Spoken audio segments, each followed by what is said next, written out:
नमस्कार मित्रों, आज हम भारतीय काव्यशास्त्र के एक प्रमुख सिद्धांत ध्वनि सिद्धांत के बारे में जानेंगे।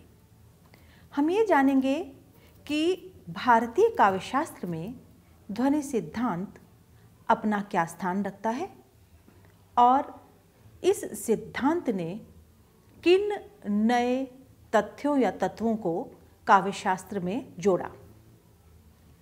आपको ये मालूम ही होगा कि इससे पूर्व अलंकार सिद्धांत, रीति सिद्धांत, वक्रोक्ति सिद्धांत, ये सभी सिद्धांत जो थे प्रतिष्ठित हो चुके थे और एक विशेष ऊंचाई पर जाने के बाद इन सिद्धांतों का पराभव भी हुआ। आप देखेंगे कि ध्वनि सिद्धांत का प्रवर्तन आनंदवर्धन ने किया, जो लगभग 9वीं शती के आचार्य हैं। इनके ग्रंथ का नाम है ध्वन्यालोक। ये ग्रंथ जो है बहुत महत्वपूर्ण ग्रंथ है भारतीय काव्यशास्त्र की परंपरा में। और आनंदवर्धन का एक प्रमुख योगदान ये रहा कि इन्होंने ध्वनि के अंतर्गत उन सब सिद्धांतों को समाहित कर लिया जो इससे पूर्व चल रहे थे। आनंदवर्धन ने यह प्रतिपादित किया कि काव्य की आत्मा ध्वनि है। आप लोग पहले भी जान आए हैं और ये पढ़ाए हैं कि काव्य की आत्मा को लेकर निरंतर जो है एक बड़ी बहस या एक बड़ा प्रश्न के रूप में ये उपस्थित रहा भारतीय काव्यशास्त्र में कि काव्य की आत्मा क्या है। रसवादियों ने रस को काव्य की आत्मा कहा, अलंकारवादी अलंकार को लेकर चले, रीतिवादी रीति को लेकर चले और वक्रोक्तिकार ने वक्र उक्ति को ही काव्य का सब कुछ कहा। आनंदवर्धन ने यह प्रतिपादित किया कि काव्य की आत्मा ध्वनि है और एक अपने आप को एक लंबी परंपरा के साथ भी जोड़ा। उनका कहना था काव्यस्य आत्मा ध्वनि रीति बुधैर्यः समानता पूर्व। उन्होंने ये कहा कि उनसे पूर्व भी ध्वनि की बात आचार्य कह गए हैं। हो सकता है कि वो इसका दाय स्वयं अपने आप को ना देना चाहते हों, लेकिन भारतीय काव्यशास्त्र में ध्वनि सिद्धांत एक प्रमुख सिद्धांत बनकर उभरा। काव्य की शरीर और काव्य की आत्मा का प्रश्न निरंतर भारतीय काव्यशास्त्र में चलता रहा और ये कहा गया कि काव्य का शरीर क्या है। काव्य का शरीर है शब्द और शब्दों से उभर करके आने वाला अर्थ। और काव्य की आत्मा पर चर्चा करते हुए ये कहा गया कि क्या है काव्य की आत्मा। ये भी कहा गया कि जो काव्य जो आनंद देता है, उससे जो रस प्राप्त होता है, रस के द्वारा जो आनंद प्राप्त होता है, वही काव्य की आत्मा है। और ध्वनि का जो सिद्धांत, जिस सिद्धांत का प्रतिपादन किया आनंदवर्धन ने, तो ये ध्वनि है क्या। हम लोग ये कहा जाता है कि हर शब्द ध्वनियों के योग से बना होता है। केवल ध्वनि जो है वही जो है अर्थ की द्योतक होती है।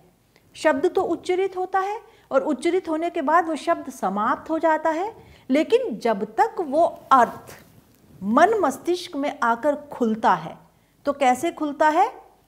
उन ध्वनियों के द्वारा जो अर्थ मन में बनता है, उसकी जो एक इमेज बनती है, उसके द्वारा अर्थ का द्योतन होता है।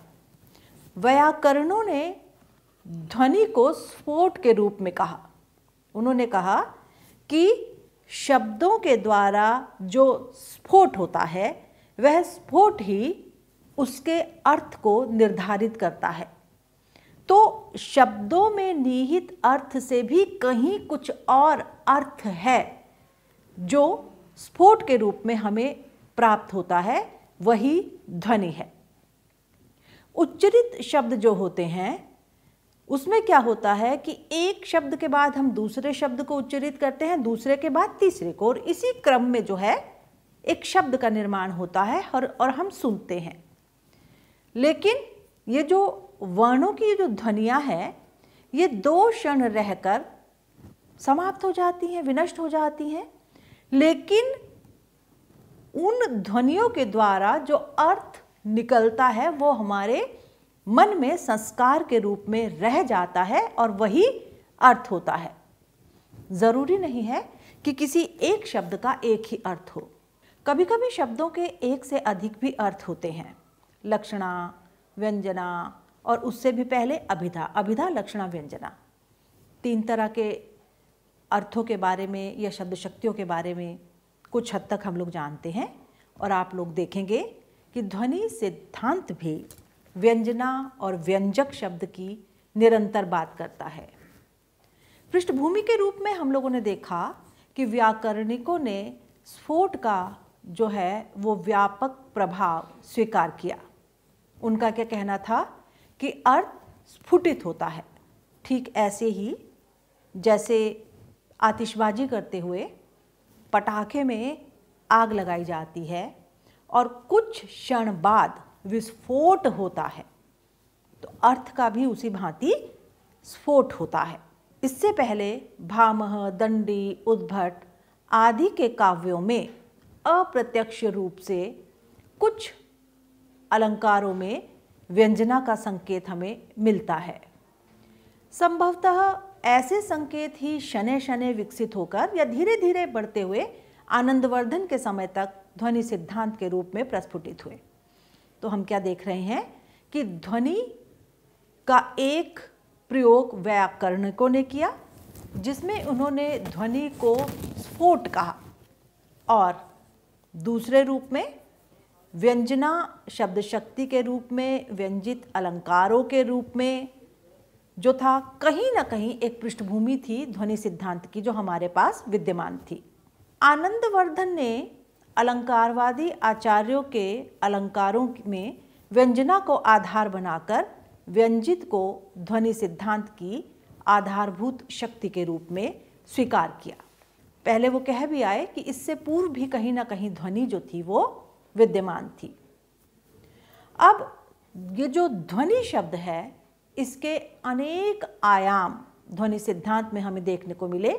शब्द, शब्द के अर्थ, और उसमें भी शब्द के पहले अर्थ यानी वाच्यार्थ को, वाच्यार्थ वो शब्द का अर्थ जो सीधे सीधे दिखाई देता है या समझ में आता है, सुनाई देता है, उससे भी परे व्यंजित होने वाला अर्थ, इस रूप में हमने देखा। फिर हमने ये देखा कि शब्द शक्तियों के रूप में भी हमें ध्वनि जो है अर्थ ध्वनित होता हुआ दिखाई देता है, अभिधा शब्द शक्ति, लक्षणा शब्द शक्ति और व्यंजना के रूप में। लेकिन ध्वनि व्यंजक शब्द की जो बात की गई, जो निरंतर हमें दिखाई देता है ध्वनि सिद्धांत के रूप में, वो आधारित है व्यंजना शब्द शक्ति के ऊपर। शब्द जो है वो केवल सामने दिखाई देने वाला या अभिधा मूला अर्थ को ही नहीं बताता है, बल्कि वो उससे भी परे कहीं एक और अर्थ का निर्वहन करता है, उसे साथ लेके चलता है। और वो क्या है? व्यंजक अर्थ। शब्द और अर्थ की जगह पर व्यंग्यार्थ पर बल देता है कौन? ध्वनि सिद्धांत। और व्यंग्यार्थ प्रधानता को ही वो असली काव्य मानता है। ध्वनि सिद्धांत का क्या कहना है कि काव्य वही है जो हमें व्यंजना की ओर ले जाता है और जो अर्थ जिस उसमें ध्वनित होता है। हम ये देखते हैं कि ध्वनि सिद्धांत वाच्य और वाच्य से परे जाकर व्यंजित होने वाले अर्थ की निरंतर बात करता है। उनका क्या कहना है कि जहाँ वाच्य अर्थ और वाचक शब्द अपने अपने अस्तित्व को गौण बनाकर जिस अर्थ को प्रकट करते हैं, वही अर्थ ध्वनि कहलाता है। अर्थात जो सामने दिखाई देने वाला शब्द है और शब्द का जो अर्थ है वो उससे भिन्न है। ध्वनित अर्थ जो है वो वाच्य शब्द में सामने दिखाई देने वाले अर्थ से कहीं भिन्न है। ध्वनि का अर्थ क्या है? ध्वन्यार्थ। ध्वन्यार्थ यानी व्यंजित होने वाला अर्थ, व्यंग्यार्थ। और ये व्यंग्यार्थ क्या है? वो सामने नहीं दिखता, वो बिल्कुल स्पष्ट नहीं दिखता, बल्कि वो प्रतीयमान होता है, वो द्योतित होता है, वो कहीं ना कहीं भीतर ही भीतर किसी और तरह से व्यंजित होता हुआ हमें दिखलाई देता है। तो ध्वनि सिद्धांत में ध्वन्यार्थ की बात की गई, व्यंजित होने वाले अन्य अर्थ की बात की गई, व्यंग्यार्थ की बात की गई, और इसी व्यंग्यार्थ पर आधारित काव्य को श्रेष्ठ काव्य माना गया। ध्वनि क्या है? इसका उदाहरण देते हुए आचार्य आनंदवर्धन 2-3 उदाहरण देते हैं अपने ग्रंथ में। उनका कहना है कि ध्वनित होने वाला अर्थ जो है वो उसी प्रकार है जिस प्रकार किसी अंगना के सुंदर अंगों से जो है दिखाई देने वाला सौंदर्य तो एक चीज़ है, लेकिन उस सौंदर्य से प्रकट होने वाला जो लावण्य है वो उससे भिन्न है। इसी प्रकार जो महाकवि होते हैं उनकी वाणी में प्रसिद्ध अवयव अर्थात वाचक शब्द और वाचक अर्थ और उनसे अभिव्यक्त होने वाला प्रतीयमान अर्थ भी भिन्न भिन्न होते हैं। अब आप देखिए कि सुंदरता है क्या?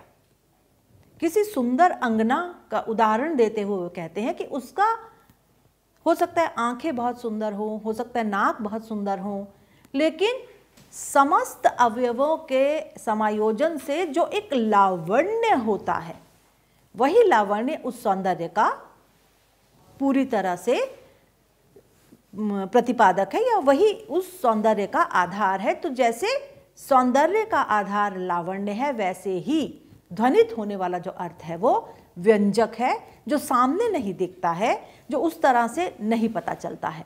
फिर वो कहते हैं कि प्रकाश और दीपशिखा दोनों अलग अलग होते हैं, वैसे ही वाच्यार्थ और उसकी व्यंजना शक्ति के द्वारा अभिव्यक्त होने वाला जो अर्थ है वो अलग अलग होते हैं।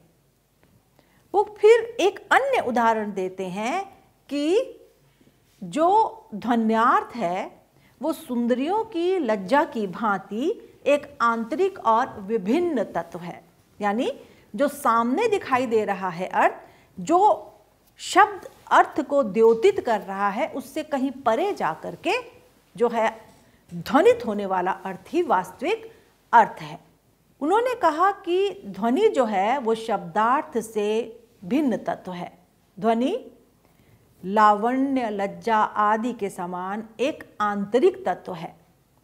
शब्दार्थ का जो आधार है वो केवल एक साधन है और ध्वनि जो है वो आधेय और साध्य है। साधन कहीं तक पहुंचने का मार्ग, साध्य जिस तक पहुंचने की इच्छा हो। फिर उन्होंने ये भी कहा कि वाच्यार्थ और व्यंग्यार्थ में मुख्य अंतर क्या है। पहला अंतर उन्होंने कहा निमित्त कारण।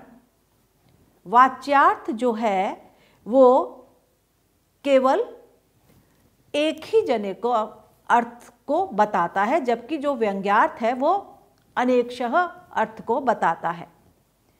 फिर उन्होंने ये कहा कि जो आश्रय है उसमें वाच्यार्थ और व्यंग्यार्थ का आश्रय क्या होता है? वाच्यार्थ का आश्रय शब्द होता है, जबकि जो व्यंग्यार्थ का आश्रय है वो शब्द के अतिरिक्त कुछ और होता है। कोई देश होता है, वर्ण होता है या कोई संघटना होती है। इसके बाद उन्होंने कहा कार्य। जो वाच्यार्थ और व्यंग्यार्थ की बात की और व्यंग्यार्थ को ही उन्होंने ध्वनित होने वाला अर्थ कहा। फिर उन्होंने कहा कि वाच्यार्थ वस्तु मात्र को द्योतित करता है, जबकि व्यंग्यार्थ जो है उससे परे जाकर के चमत्कार दिखाता है। फिर काल के अनुसार कि वाच्यार्थ की प्रतीति पहले होती है और व्यंग्यार्थ बाद में समझ आता है। फिर उन्होंने यह कहा कि बौद्धा की दृष्टि से अगर देखा जाए तो वाच्यार्थ सबके लिए एक सा होता है, जबकि व्यंग्यार्थ भिन्न भिन्न होता है। जैसे समय के अनुसार अगर हम जानना चाहें, कोई व्यक्ति कहता है देव सब कुछ जानते हैं, तो देव में ये देव कौन है? किसी व्यक्ति का कोई मालिक है, या फिर कोई ईश्वर को आराधित कर रहा है, या किसी राजा के लिए कह रहा है। तो जो व्यंग्यार्थ होता है वो भिन्न भिन्न बौद्धाओं के लिए भिन्न भिन्न होता है। फिर उन्होंने ये कहा कि विषय की दृष्टि से वाच्यार्थ का विषय एक व्यक्ति होता है, जबकि व्यंग्यार्थ का विषय जो है वो अन्य होता है, दूसरा होता है। इसी तरह से उन्होंने ये कहा कि वाच्यार्थ विधि रूप जो है वो अन्य होता है और वो सीधा नहीं समझ में आता, जबकि व्यंग्यार्थ जो है वही साध्य है। तो वाच्यार्थ और व्यंग्यार्थ का अंतर करते हुए उन्होंने ध्वनि की बात की और ध्वनि के तारतम्य के आधार पर काव्य के 3 भेद बताए। पहला ध्वनि काव्य, जहाँ व्यंग्यार्थ का चमत्कार वाच्यार्थ की अपेक्षा गौण, यानी व्यंग्यार्थ का जो चमत्कार है वो वाच्यार्थ की अपेक्षा कम और उसके समान हो, यानी व्यंग्यार्थ ही जहाँ पर प्रमुख हो। दूसरा गुणीभूत व्यंग्य काव्य, जहाँ व्यंग्यार्थ का चमत्कार वाच्यार्थ की अपेक्षा कुछ कम हो। और तीसरा चित्र काव्य, जहाँ व्यंग्यार्थ पूरी तरह से विद्यमान ही ना हो। और आनंदवर्धन जो है वो इसमें पहली तरह के काव्य को, जहाँ पर व्यंग्यार्थ का चमत्कार हो, वाच्यार्थ एकदम गौण रह जाए, उसी को ही काव्य का प्रमुख रूप या उसी को ही सही या सच्चा काव्य मानते हैं। ध्वनि काव्य के भेदों को करते हुए आनंदवर्धन ने ध्वनि के अनेक भेद उपभेद बताए, जो लगभग 51 हैं। और उसके बाद भी वो निरंतर गुणा होते हुए, बढ़ते हुए न जाने कितने सहस्त्रों तक ध्वनि के भेद पहुंच गए। ध्वनि काव्य के उन्होंने प्रमुखतः 2 भेद बताए। पहला अर्थांतर संक्रमित वाच्य ध्वनि, ये वहाँ होती है जहाँ वाच्यार्थ अर्थांतर अर्थात दूसरे व्यंग्यार्थ के प्रति अपने आप को समर्पित कर देता है। अर्थ यह है कि वाच्यार्थ जो है बिल्कुल भी सामने नहीं रहता, बल्कि उसका जो व्यंग्यार्थ है वही प्रमुख होकर सामने आता है। जैसे पंत की कविता की पंक्तियां हैं, धूली की ढेरी में अनजान छिपे हैं मेरे मधुमेह गान।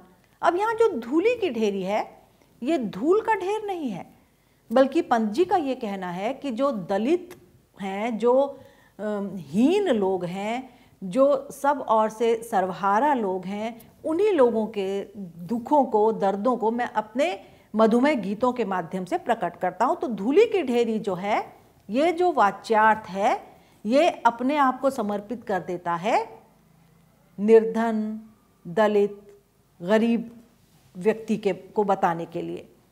एक अन्य अर्थ महात्मा गांधी के लिए पंक्तियां हैं ये, तुम शुद्ध बुद्ध आत्मा केवल। अब आत्मा भी है महात्मा गांधी के भीतर और वो उनका शरीर भी है, लेकिन वो महान हैं, वो अपने आत्मिक बल में बहुत अधिक ऊंचे पहुंचे हुए हैं। इनके लिए ये जो पंक्तियां हैं वो समर्पित हैं और महात्मा गांधी के विषय में एक विशेष तरह से उनके व्यक्तित्व को प्रतिस्थापित करती हैं। तो यहाँ भी वाच्यार्थ नहीं बल्कि व्यंग्यार्थ ही प्रमुख है। इसका दूसरा भेद है ध्वनि काव्य का अत्यंत तिरस्कृत वाच्य ध्वनि।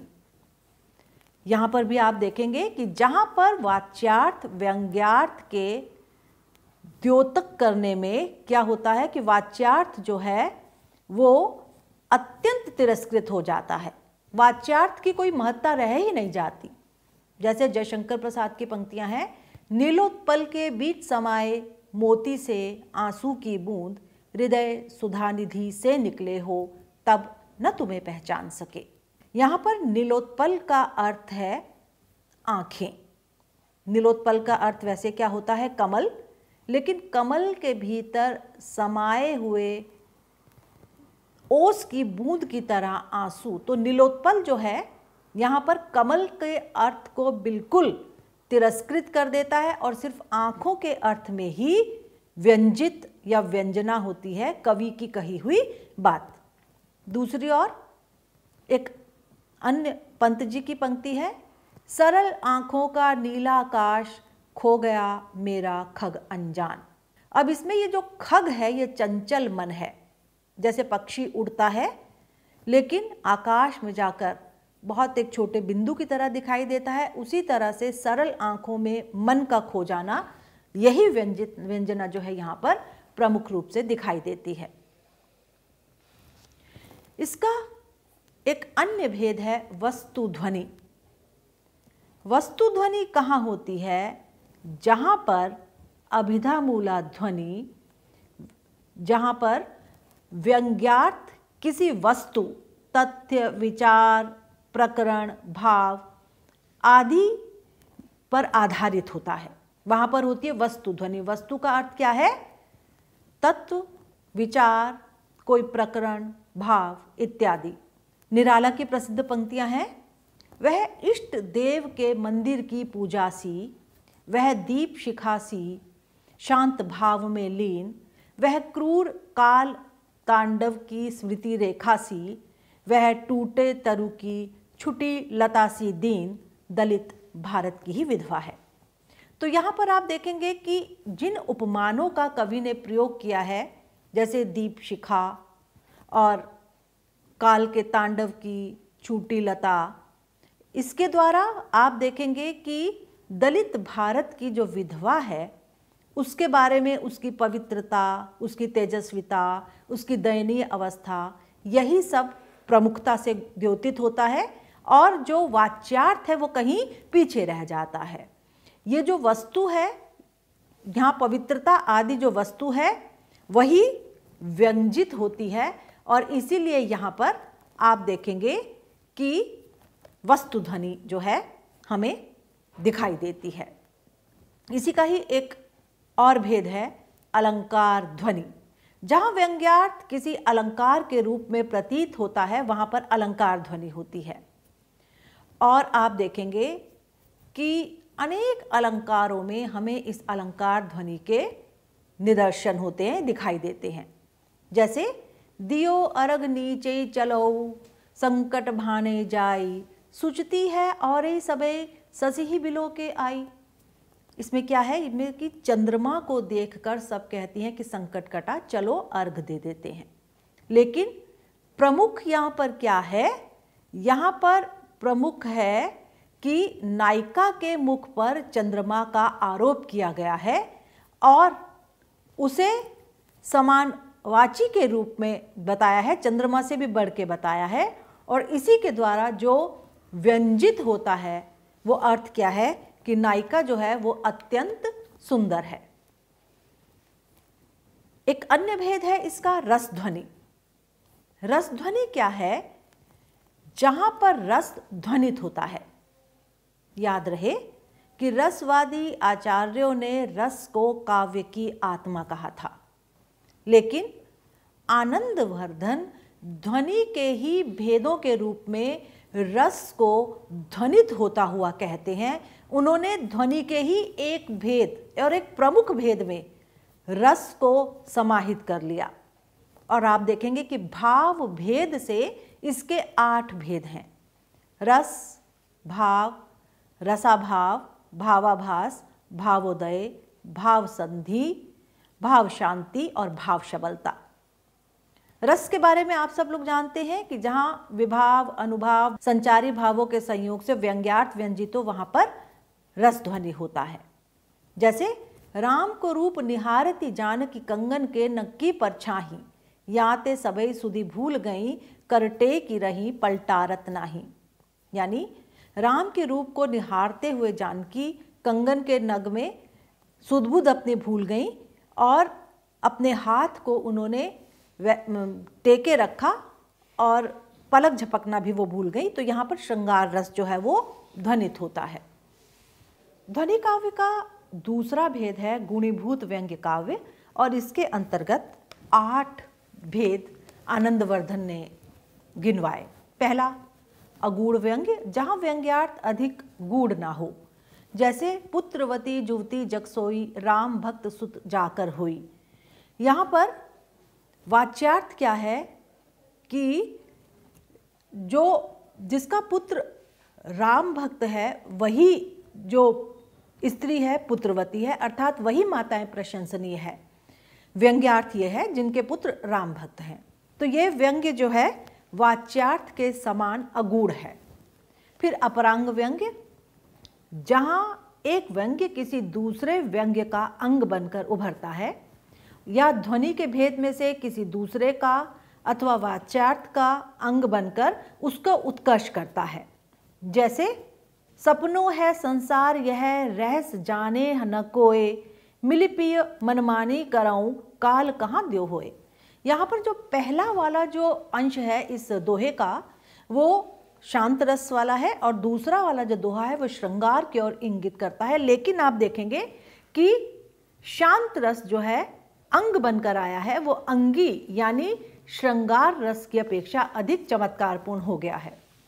तीसरा अस्फुट व्यंग्य, जहाँ पर व्यंग्य सामने नहीं दिखाई देता, स्फुटित नहीं होता है उस तरह से, और ये जो व्यंग्य है वो बहुत अधिक उभर कर नहीं आता है। खिले नव पुष्प प्रथम सुगंध के, प्रथम वसंत में गुच्छ गुच्छ। यहाँ पर वसंत का घर में आना और सुगंधित पुष्पों का जो खिलना है वो वाच्यार्थ है, लेकिन व्यंग्यार्थ क्या है? युवावस्था का आना और उसके लालसाओं का उदित होना। ये व्यंग्य जो है वो तुरंत समझ में नहीं आता है। फिर वाच्यार्थ सिद्ध्यंग व्यंग्य, जहाँ पर व्यंग्यार्थ वाच्यार्थ की सिद्धि के लिए उसका अंग बनकर आता है। जैसे वसुधा पर ओस बने बिखरे हिमकण आंसू जो ओस बने उषा बटोरती अरुणगात। यहाँ पर हम देखेंगे कि उषा काल में जो ओस की बूंदें समाप्त हो जाती हैं उसे कवि इस रूप में लेता है कि आंसू के रूप में बिखरे हुए ओस कणों को उषा बटोर रही है। व्यंग्यार्थ क्या है कि नई सुबह या नया प्रभात व्यक्तियों के दुख को दूर कर देता है और एक नया संदेश देता है। ऐसे ही संदिग्ध प्राधान्य व्यंग्य, संदिग्ध प्राधान्य व्यंग्य वहाँ होता है जहाँ वाच्यार्थ और व्यंग्यार्थ के बीच में किसकी प्रधानता ये समझ ना आए। ये जो दोहा है इसका वाच्यार्थ यह है कि दर्शकों के दृष्टि रूपी पैर को पोंछने के लिए आभूषण है। व्यंग्यार्थ क्या है कि नायिका को किसी आभूषण की आवश्यकता नहीं है, वो बहुत अधिक सुंदर है। तो वाच्यार्थ और व्यंग्यार्थ यहाँ पर दोनों ही मनोरम है। इसी तरह से तुल्य प्राधान्य व्यंग्य, जहाँ पर वाच्यार्थ और व्यंग्यार्थ दोनों ही समान रूप से चमत्कारपूर्ण और प्रभावशाली हों। आज बचपन का कोमल गात, जरा का पीला पात, 4 दिन सुखद चांदनी बात और फिर अंधकार। यहाँ पर हम देखेंगे कि जो व्यंग्य है वो यह बताता है कि बचपन के बाद जो है बुढ़ापा आना निश्चित ही है।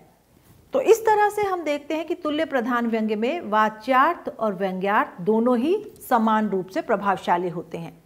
ऐसे ही काक्वाक्षिक्त व्यंग्य, जहाँ पर काकु द्वारा अर्थात कंठ के द्वारा जो है व्यंग्य को दर्शाया जाता है। जैसे दुर्योधन की आज न मैं टांगे तोड़ूंगा, नहीं गदा से शरीर दुशासन का फोड़ूंगा, अर्थात मैं अवश्य फोड़ूंगा, युद्ध में मैं अवश्य बदला लूंगा। ये हमें जो है अर्थ बाद में समझ आता है काकू के द्वारा। जैसे मैं सुकुमारी नाथ बन जोगू, जब राम सीता को कहते हैं कि तुम वन की जो है कठिनाइयों को नहीं सह पाओगी, तो सीता कहती हैं कि मैं सुकुमारी हूँ तो क्या आप वन के योग्य हैं, अर्थात अगर आप वन में जा सकते हैं तो मैं भी वन में जा सकती हूँ। इसका एक अंतिम भेद है असुंदर व्यंग्य, जहाँ व्यंग्यार्थ में सौंदर्य नहीं होता, वहाँ पर असुंदर व्यंग्य जो है वो मिलता है।